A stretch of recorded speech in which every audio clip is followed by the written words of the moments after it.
Sobrang gaan ang pakiramdam ni Leandro pagkagising kinaumagahan. Kaya maaga rin siyang bumangon at nag-ayos ng sarili. Ngiting-ngiting na sinipat niya ang kanyang ayos sa salamin. Ngayon ang araw na makakasama niya ang kanyang mag-ina. Ito ang pinakaunang beses na makakasama niya ang dalawa. Kaya nag-uumapaw ang saya sa dibdib niya. Ngayon pa lang ay nakikinig-kinita na niya kung gaano sila mag-e-enjoy sa lugar na kanilang pupuntahan. Nilingon niya ang aparatong kanina pa nang bubulahaw sa pagtunog. Nagpang-abot ang kanyang kilay nang makitang si Fierce iyon. Bakit para yatang ang aga-agay aasarin na naman yata siya ng pinsan? Dahil ayaw niyang masirang kahit konti ang araw niya, hinayaan niya na lang ang lalaki hanggang sa magsawa ito. Tutal lang kabisado niya naman na sisirain lang naman ito ang araw niya sa walang tigil na pang-aasar. Mataghoy-taghoy na inayos niya munting gusot sa kama at maya-maya ay napalingon sa pintuan ng may kumatok roon. Hindi na kasi siya nakapagbiyahe pa ng mas malayo kagabi dahil sa sobrang pagod. Tinapos niya kasing lahat ng papeles na dapat tapusin para sa 3 araw niya na pag-leave sa bakasyon.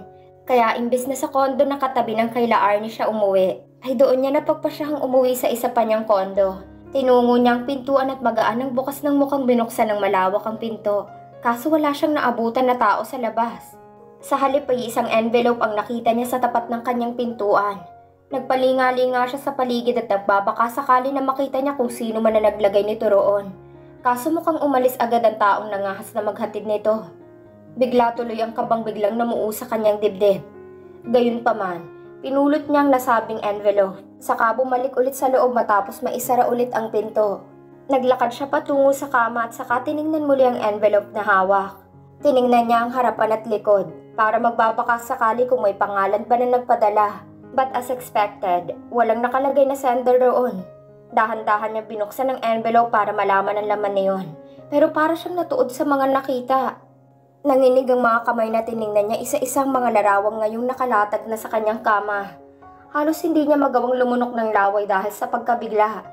Ilang beses niyang ikinurap-kurap ang mga mata dahil baka dinadaya lang siya ng sariling paningin. Pero malinaw na malinaw sa mga kuha na sila Arnie talaga yon. Sila Arnie ang babaeng nasa litrato. Mahimbing na mahimbing ang tulog nito. Habang ang kama na kinahihigaan ay may mga nakalatag na mga petals ng rosas. Maganda sanang tingnan kung sila Arnie lang ang nasa larawan. Pero ang nagpapasikip ng kanyang dibdib ay ang kasama nitong nakapaloob sa nag-iisang kumot na yon. Habang kapwa sila walang saplot. Kilala niya ang lalaking kasama nito. Ito yung lalaki na nakilala nito kamakailan lang.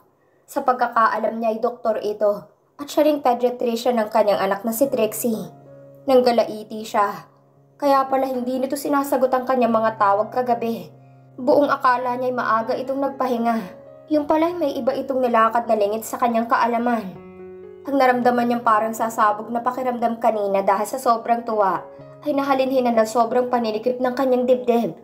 Para bang ilang minuto lang ay pagkakaitan siya ng hangin at kakapusin siya ng hininga dahil sa mga nakitang larawan. Ipapasok na sana niya pabalik sa envelope ang mga yon. Nang mamataan ng kanyang mata ang USB na natabunan pala at hindi niya agad napansin. Ngali-ngali niyang sinabunutan ng sarili dahil alam naman niya na mas masasaktan siya kung bubuksan niya ang laman na yon. Pero parang may sariling isip ang kanyang mga kamay. Agad na inabot nito ang laptop sa mesa saka ini-insert ang USB. Tulad ng inaasahan ay video ang laman niyon. Pigil ang hiningang pinindot niyang play button. Ang paninikip ng dibdib na nararamdaman niya nang makita ang mga retrato ay tila nagtriple pa nang makita ang pagniniig ng 2 taong kapwa walang damit. Nakatalikod ang babae habang nakapatong ito sa lalaking nakahawak ang mga kamay sa may balakang nito. Hindi niya na maatim na ipagpatuloy pa ang pinanonood. At kaagad na tinanggal ang USB saka itiniklop ang laptop. Basta niya itinapon ang mga larawan at ibinalik iyon sa loob ng envelope kasama na rin ang USB. Naagaw ang pansin niya ng muling pagtunog ng kanyang cellphone. Nang sulyapan niya kung sinong tumatawag ay nakita niya na si Fierce uli iyon. Walang ganang hinawakan niya ang cellphone saka sinagot iyon. Insan, kanina pa akong tawag ng tawag. Naka-off ba ang cellphone mo? Bakit ngayon mo lang naisipang sagutin ang tawag ko? Sunod-sunod na salubong na itong tanong sa kanya. Napahilot siya sa kanyang sentido at parang bigla ay wala siyang maapuhap na mga salita na pwedeng isagot sa tanong nito. Bumuntong hiningang nasa kabilang linya. Malalim ang hiningang binitiwan nito bago nagsalita ulit. Okay ka lang ba? Hindi naman siguro totoo ang mga balita. Mahinahong sabi nito. Nagtaka siya sa tinura nito at mukhang natugunan nito na wala siyang kaalam-alam sa tinutukoy nito. Dahil bigla itong napamura. Anong balita ang tinutukoy mo? Panguusisa niyang tanong rito. Hindi agad ito nagsalita kaya inulit niya ang tanong. Tila sumusukong bumuntong hininga ito saka nagsalita. Lahat ng pahayagan ay sila Arnie ang nasa front page. Trending siya ngayon at numero 1 sa most searched personality worldwide. Kalat na kalat ang stolen pictures nito na ipinagkalat ng isang paparazzi habang may kasamang lalaki sa loob ng hotel.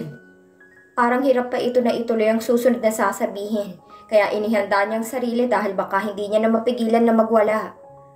Pati na rin ang litrato nila Arnie na lumabas siya mula sa hotel kinaumagahan, na ang t-shirt na ng lalaking nakasama ang suot nito. Mahigpit niyang naikoy ang kamao sa bedsheet ng kama. Magkahalong sakit at galit ang namumuo ngayon sa kanyang sistema. Sakit dahil sa nakita niyang mga ebidensya patungkol sa sinasabi sa kanya ngayon ng pinsan. At galit, hindi para sa babae, kundi para sa sarili niya. Nagagalit siya sa sarili dahil baka hindi pa talaga ganun katibay ang pagtitiwala niya kay Arnie.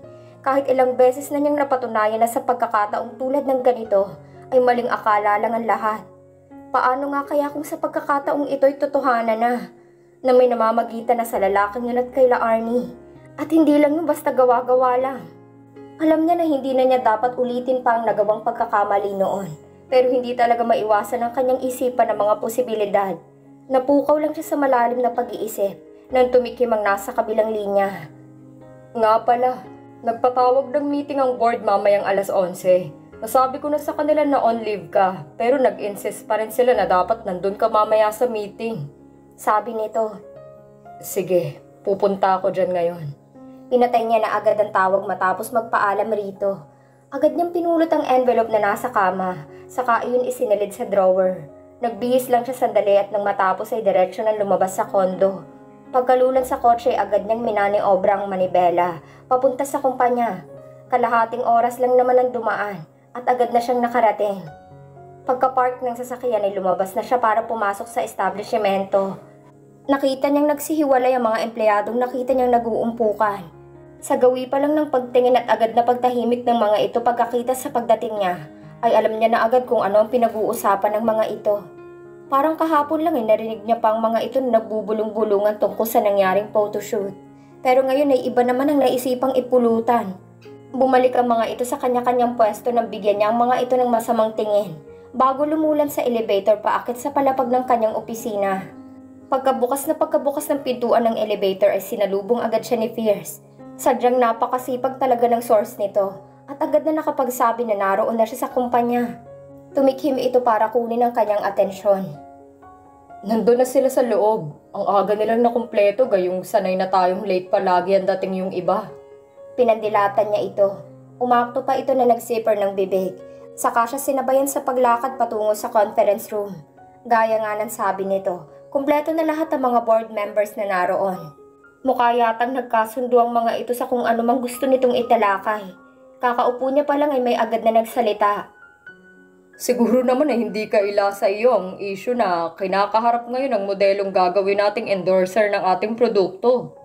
Malaking magiging epekto nito sa gagawin nating launching sa susunod na buwan. Malakas na ani nito na sinang-ayuna naman agad ng iba. Tsak nababagsak ang sales natin pag nagkataon. Segundang sabi ng isa pa na mas nakapagpalakas lalo sa harap-harapang reklamo ng mga ito. May kalakasan niya na inilagay ang bag na dala sa mesa, kaya natigil ang mga ito sa maingay na pagdidiskusyon sa bawat isa. Natuon ang atensyon ng mga ito sa kanya, habang pilit niyang pinapakalma ang ekspresyon, dahil sa totoo lang gusto na niyang magsisigaw sa galit. Isa-isa niyang sinalubong ang tingin ng bawat isang naroon. Sabihin niyo sa akin, wala bang kredibilidad ang mga salitang binitawan sa inyo ng lolo ko? Tanong niya sa mga ito. Umilap ang mata ng mga ito at natahimik. Mukha yatang napipila ng mga ito dahil sa kanyang sinabi. Unang-una kasi sila mismo nagkasundo na sila Arnie ang gagawing endorser nang sabihan sila ng Don.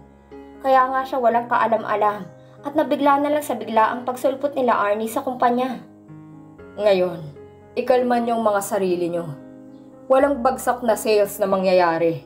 Kasi hindi itinayo ang kumpanyang ito para bumagsak. Have a great day, everyone. This meeting is adjourned. Huling anunsyo niya saka tumayo na matapos makuha ang bag. Kasabay niya na tumayo si Pierce at sabay na silang lumabas. Naiwan ang mga board members roon, pero aalis rin ang mga iyon maya-maya lang. Tinapik ni Pierce ang kanyang balikat bago ito nagpaalam na papasok na sa opisina nito. Tinanguan niya ang pinsan saka tinungo na rin ang sariling opisina. Ang bigat-bigat na ng mga talukap ng mata nila Arnie, hindi dahil sa antok, kundi dahil sa walang tigil na pag-agos ng kanyang mga luha. Naguguluhan pa rin siya sa lahat ng nangyayari. Una ay kung bakit namalaya na lang niya na nakahubad sa ilalim ng kumot. Pagkagising niya kinaumagahan at nawawala pa ang kanyang mga damit. Tanging ang damit na lang ng doktor ang naroon. Nahiya pa siya na tumawag ng receptionist sa hotel at nakihiram pa siya ng pantalon sa babaeng staff na dumating. Mabuti na lang at ini-offer niya tong extra underwear nito na hindi pa daw nito nagagamit. Nilunok niya ang hiya at nagpasalamat sa babaeng nagpakilala na isa sa kanyang tagahanga. Habang sakay ng taxi ay laman pa rin ng kanyang isip ang nagsusulputang mga katanungan. Sila lang naman dalawang magkasama ni Dr. Yuji kagabi sa hotel. Napasobra bang inom niya kagabi at nag-pass out siya sa kalasingan? Kumusta kaya ang sorpresa nito sa girlfriend nito? Maganda bang naging resulta? Hindi ba siya nakaabala sa mga ito? Marahil ay ang nobya nito ang naghubad sa mga suot niya. Mahilig kasi siyang maghubad pag naiinitan, kaya siguro tinulungan siya nito nang mapaalis nito sa kwarto si Dr. Yuji. Minabuti niyang ipagpatuloy muna ang tulog pagka-uwi niya sa kondo. Pero hindi pa man siya nakakaidlip ay binulahaw na siya ng walang tigil na tunog ng telepono. Pikit ang mga matang iniangat niya yon para sagutin at inilagay yung speaker sa tenga. Anak, nasan ka ngayon? May tunog ng pag-aalalang tanong ng papa niya. Otomatiko siyang napangiti sa tinuran nito. Umayos siya ng higa bago ito sinagot. Ayos lang naman ang prinsesa mo, pa. Ngiting-ngiti niyang sagot rito. May sinasabi ito sa kanya pero naagaw ang atensyon niya sa tila komosyon sa labas. Ang aga-aga pa pero tila may nagdala ng palengke malapit sa kondo niya sa sobrang ingay. Hindi niya napigilang makiusyoso kaya binuksan niya ang bintana. Pero naisara niya yun pabalik. Nang ang sumalubong sa kanya mga kamera ng sandamakmak na reporters na kararating pa yata. Anong nangyayari? Bakit may mga reporters dito? Tinambol ng sobrang lakas ang kanyang puso. Sa kanya lamang naalala na kausap niya pa sa telepono ang ama. Papa, anong nangyayari? Litong tanong niya sa ama. Mukhang alam kasi nito ang nangyayari dahil sa nararamdaman niyang pag-aalala nito sa kanya ngayon. Bumuntong hininga na muna ito bago siya sinagot. Pinag-uusapan ka ngayon, anak. May mga larawang nakakalat ngayon sa internet na kuha sa isang hotel at may kasamang lalaki. Tapos, ang damit pa nitong suot mo kinaumagahan. Napanganga siya sa sinabi ng ama at hindi agad nakapagsalita. Aktong ibubuka na sana niya ang bibig para ipaliwanag dito ang tunay na nangyari. Pero napigilan siya nito. Hindi mo kailangang magpaliwanag sa akin, anak. Higit na kilala kita kaysa sa pagkakakilala nila sa'yo. Bilang tumatayong ina at ama mo, kabisado kita. Tiwala ako na kailanman na hindi mo magagawa ang mga paratang na sinasabi nila tungkol sa'yo. Mahinahong anito, na ikinagaan ng kanyang kalooban. Nagkausap na kami ni Don Armando. Doon na muna raw si Trixie sa kanya para sa proteksyon ng bata. Tumangu-tango siya rito. Nagpaalam na ang ama na papatay na muna ang tawag dahil tumatawag ang kapatid niyang lalaki. Marahil ay umabot na rin ditong balita tungkol sa kanya. She kissed his father goodbye before putting down the phone. Parang nagrarambulan ng mga mumunting ugat sa kanyang utak nang unti-unti nagsisink in na sa kanyang nangyayari. Yung pagkahilo niya bigla sa ininom na alak kagabi ay hindi nagkataon lang. Planado ang lahat ng yon, pero hindi niya pa rin lubos na maisip. Dr. Yuji, at inilagay siya nito sa ganoong sitwasyon? Sa pagkakaalam niya ay wala naman silang naging alitan at wala siyang maisip na ibang dahilan para gawin ito iyon. Alam niyang masyado pang maaga para husgahan niya agad ang lalaki. Pero sa mga sandaling panahon na nagkausap sila nito, ay alam niya na mabait itong tao. Kaya paniguradong may ibang tao na involved. At siyang nagtulak sa doktor para gawin itong kasamaang yun. Lumapit siya pabalik sa bintana at binuksan ito ng bahagya. Nasapat lang para makita niyang mga kaganapan sa maliit na siwang. Nandun pa rin ang mga reporters, nakatambay sa labas. Ayaw niya naman ng panibago pang eskandalo kung tatawag siya ng security para paalisin ng mga ito roon. Kailangan niyang makausap si Dr. Yuji. Ito lamang ang mas makapagbibigay linaw sa lahat. Walang pagdadalawang isip na tinungo niya ang daan papunta sa likod. Secret passage ay yun na patungo sa likod na walang sino man ang makakahalata pag doon siya dumaan palabas. Isa rin ito sa dahilan kung bakit agad niyang binili ang unit. Itinadhana nga sigurong dito siya patirahin dahil sa mga ganitong pangyayari. Although kahit kailan ay hindi niya naisip na mangyayari ito sa kanya. Sa tagal na niya sa industriya ng pagmumodelo. Pumara siya kaagad ng taxi pagkalabas niya sa sekretong daanan na yon. Nanlaki pa ang mga mata ng driver na huminto sa tapat niya. Nang mamukaan siya nito mula sa diaryong naispatan niyang nasa katabing upuan nito. Saka sumenya siya rito na huwag maingay. Mabuti na lang at sumunod agad ito sa kanya. Sumampa siya sa likuran saka nagsabing dodoblehin niya ang bayad sa metro kung iaalis siya nito sa lugar na yon. Agad naman itong tumalima. Otomatiko siyang yumuko nang mapadaan sila sa kumpol ng mga reporters na halata na sa mga mukha ang pagkainip. Saka lang siya umayos ng upo nang matanaw niya na malayo-layo na ang kanilang nalampas. Ma'am, saan po tayo? Untag ng driver sa kanya. Nakatuon kasi ang atensyon niya ngayon sa cellphone at nagtitipa ng mensahe para kay Dr. Yuji. Nalimutan niya palang sabihin rito kung saan ang kanyang destinasyon. Okupado ang utak niya sa pag-text sa doktor. Plano niya kasi na imbes na puntahan niya ito sa klinik nito, ay magkasundo na lang sila ng ibang lugar na pwede nilang pagtagpuan. Panigurado kasi na hindi lang siyang dinudumog ngayon ng media, kundi pati na rin ang lalaki. Doon po tayo sa dating eskwelahan malapit dito. Yun pong bakante na kasi patatayuan ng hospital. Malumanay na anay rito. Habang nasa biyahe pa patungo sa lugar na pupuntahan, ay kabado niyang hinihintay ang reply ni Dr. Ice Chu sa text niya. Hindi naman siya binigo ng lalaki dahil saktong pagkarating nila ng driver sa abandonadong eskwelahan, ay siya ring pagdating ng reply nito na dadating roon. Pagkababa ay pinasobrahan pa nila Arnie ng napag-usapang dobleng bayad sa metro, saka nakangiting nagpasalamat sa taxi driver. Nagtanong pa nga ito sa kanya kung hihintayin pa ba siya nito, pero mabilis siyang umiling. Sinundan niya pa ito ng tanaw hanggang sa makalayo ang taxi, bago siya naglakad papasok sa isang bakanteng eskwelahan. Habang naghihintay sa lalaki, ay tinatawagan niya si Leandro, pero hindi nito iyon sinasagot, o masaktong sabihin na ayaw siya nitong kausapin. Siguro'y nabalitaan na rin itong mga pinagkakaabalahan ng media na issue tungkol sa kanya. 20 minuto lang ang itinagal ay nakarinig na siya ng paparating na sasakyan. Gumaan ang kanyang pakiramdam na makita ang doktor na siyang nagmaneho sa likod ng manibela. Palinga-linga pa ito sa paligid kaya lumabas siya sa kinaroroonan at kumaway rito. Lumingon ito sa kanyang direksyon at tulad ng inaasahan ay nakita niyang bumalatay na guilt sa mukha nito. Mukha pa ngang hindi nito maihakbang kaagad ang mga paa papunta sa kanya, kaya siya na mismong lumapit rito. Yumuko ito nang mapatapat na siya sa pwesto nito. I'm sorry. Mahinang usal nito. Ramdam niya kung gaano kasinserong pagbanggit nito ng mga salitang yon, kaya tumango siya para iparating rito na ayos lang. Ito lang naman kasi ang nais niya kung bakit gusto niya itong makausap. Para makumpirma mismo ng sariling mga mata na hindi ang lalaking doktor ang may pakana sa mga nangyayari. Dama niya na may nais pa itong sabihin, kaya minabuti niyang makinig. Hindi talaga ako pinatulog ng konsensya ko kagabi. Dahil sa takot ko na baka ipavoid ang lisensya ko bilang doktor. Kaya naobliga ako na gawin yun. Sabi nito, nag-angat ito ng tingin saka siya hinarap.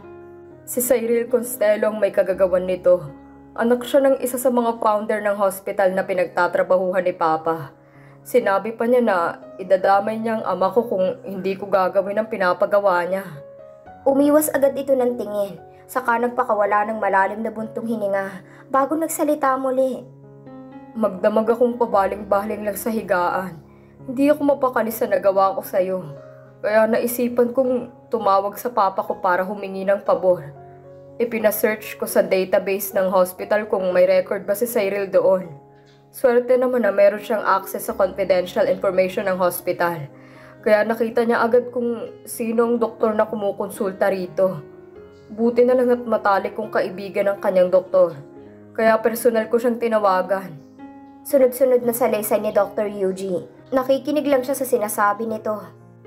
Ayon sa kanya, Cyril is suffering a sickness called erotomania, also known as Clairvoyant syndrome. It's a psychiatric syndrome that causes paranoid illusions. kung saan iniisip niya na siya yung hero sa relationship na hinubog niya sa kanyang utak. And she believes that the person in front of her is also in love with her, believing in a fairy tale that she herself wrote. It's a very obsessive-compulsive disorder